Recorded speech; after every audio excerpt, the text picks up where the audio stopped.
maintain our freedom? That's what we had to ask when the ships came in and our land was taken away. Wars were fought, cruel new laws were made, a constitution to unite the white colonial rulers was signed. Chiefs and journalists, poets and writers, workers and dreamers joined together to fight for justice. We wrote and spoke and marched. Some said the Constitution and not the revolution contains for us the only open door for progress. We formed the South African Native National Congress, later called the ANC, along with others like the Bantu Women's League and the ICU. And so the people rose like a wave, an ocean. We wrote a Bill of Rights, a set of laws for a land where all people are equal and can vote. The white rulers banned communists and created inferior schooling for black children. Separate areas were created for black and white with passed laws that restricted the people's movement. And still, we the people cried, Maibu, yeah, Africa, freedom in our lifetime. The Congress of the People gathered demands from across the beautiful, bleeding land. A bold new political party was formed by a teacher. It was called the Pan-Africanist Congress, the PAC. At a police station in Sharpeville, the people protested against passed laws. The police raised their guns. Shots clattered into the air as the protesters fell. The nation reeled. White South Africa cut ties with the rest of the world and the land became a republic. Resistance went underground. Many activists fled into exile and into Africa to rally support and receive military training. The people took up arms. Revolution seemed like the only way. The leaders of the ANC were captured in Rivonia and put on trial for their lives. The regime boasted that it had broken the back of the resistance struggle by sending our leaders to prison. Generation after generation stood up to demand that freedom would one day crash onto the shore.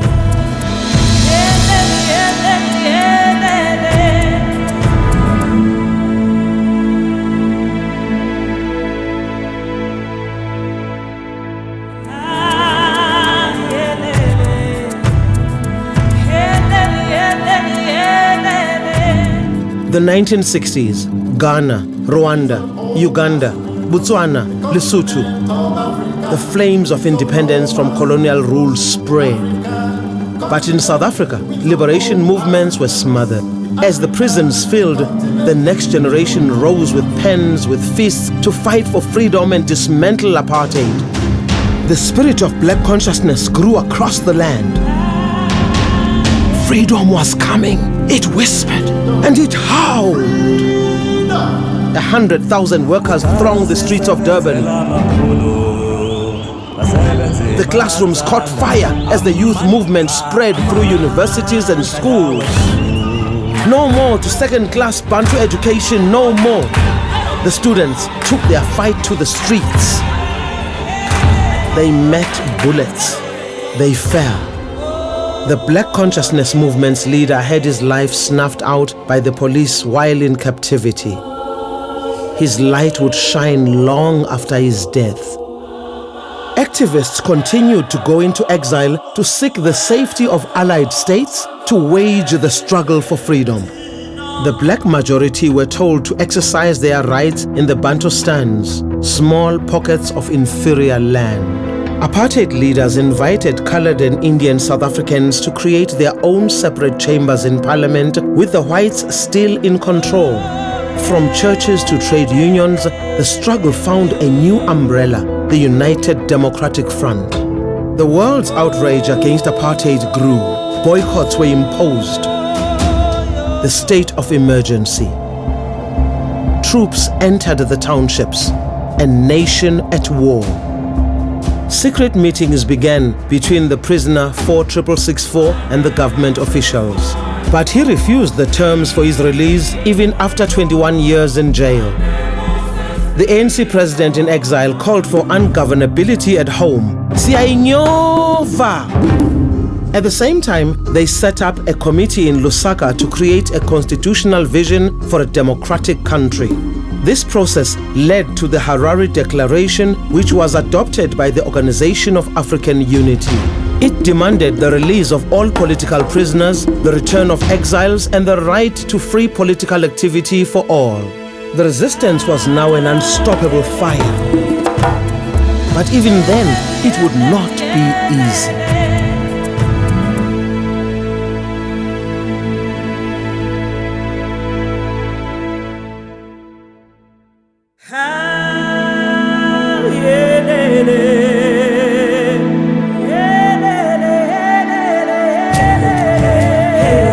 February 2nd, 1990, the news came as a shock to the world.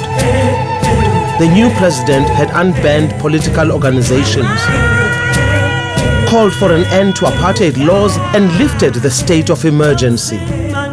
Prisoner 4664 walked free, and the fighters from exile returned home. Sworn enemies sat across the table from one another. They signed an agreement and talked about talks for a new country. But peace always has an enemy waiting around the next corner. Wave after wave of violence spread across the land. A shadowy third force carried out attacks and fueled tensions between political groups. 700 funerals in 8 months. But across the land, there was a new commitment to peace. Political and civic groups signed the peace accord. 19 political parties sat around a table under the banner CODESA. Some refused to come. Some refused to sign the declaration on the way forward, but the rest talked. The old regime wanted to share power between different ethnic groups and draft a new constitution and send it to the people to vote for. The ANC and its allies demanded that all South Africans must be equal and that a new constitution must be written by a democratically elected body voted for by the people. We held our breath. For the forces of hate and division still poisoned the land. The talks collapsed. We embarked on mass protests. Peace wept. Compromised hostel dwellers crept through the township of Boipatong and murdered 49 people in their homes in the dead of night. At Bisho, the army of Ciskei opened fire on a peaceful march, 80,000 strong. From grief came a breakthrough. Both sides were shocked back to the negotiation table. It was agreed that for 5 years there would be a government of national unity elected by the people. There were storm clouds in the sky, but the sun was coming through.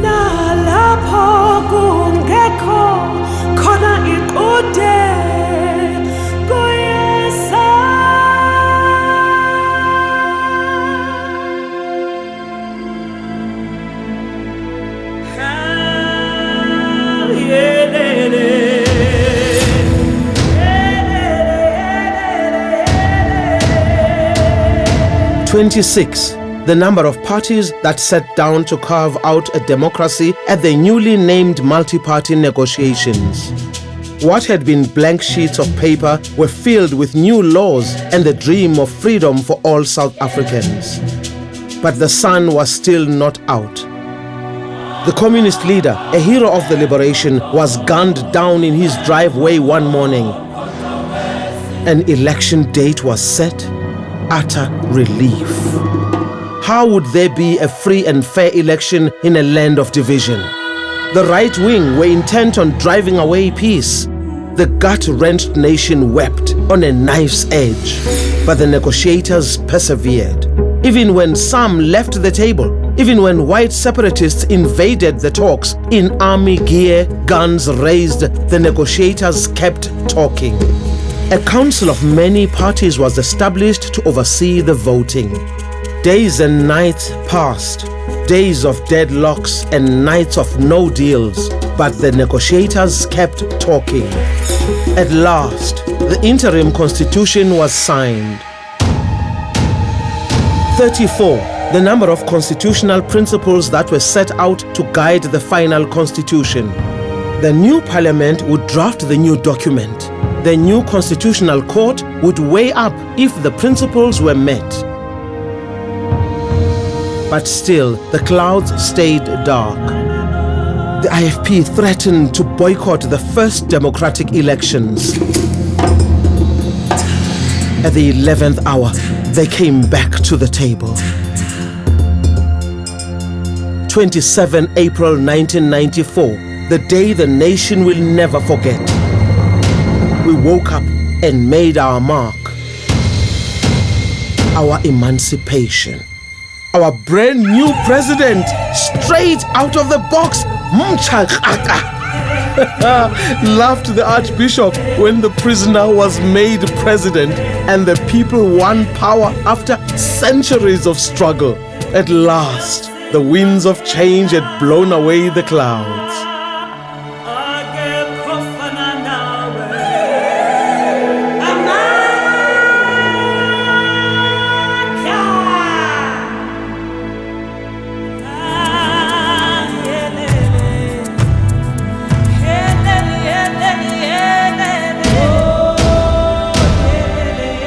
The stars had realigned at last.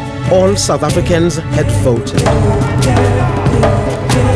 Political prisoners and exiles made up more than half of the new parliament, which doubled up as a constitutional assembly.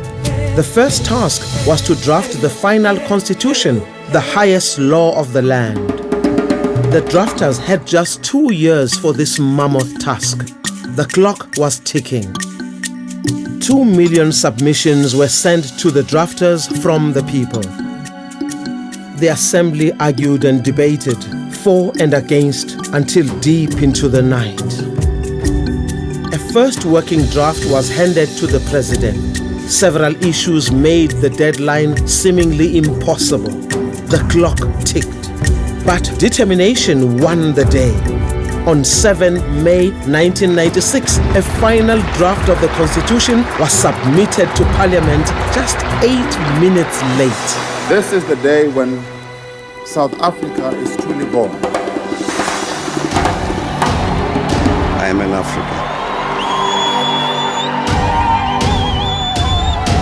But we refuse to accept that our Africanness shall be defined by our race, our color, our gender, or our historical origins. Now the Constitutional Court had to certify it. They sent the text back to the Constitutional Assembly for corrections before they were satisfied. There was jubilation, a final constitution at last. At a stadium in Sharpeville, after 350 years of struggle, the president signed the law for our new country. Our constitution gives us the map for the way forward. On its own, it doesn't stop corruption, it doesn't build schools, homes, or hospital beds. But if we, the people, continue to roll up our sleeves, we can make the constitutional dream our reality. Our dreams and struggle for freedom continue.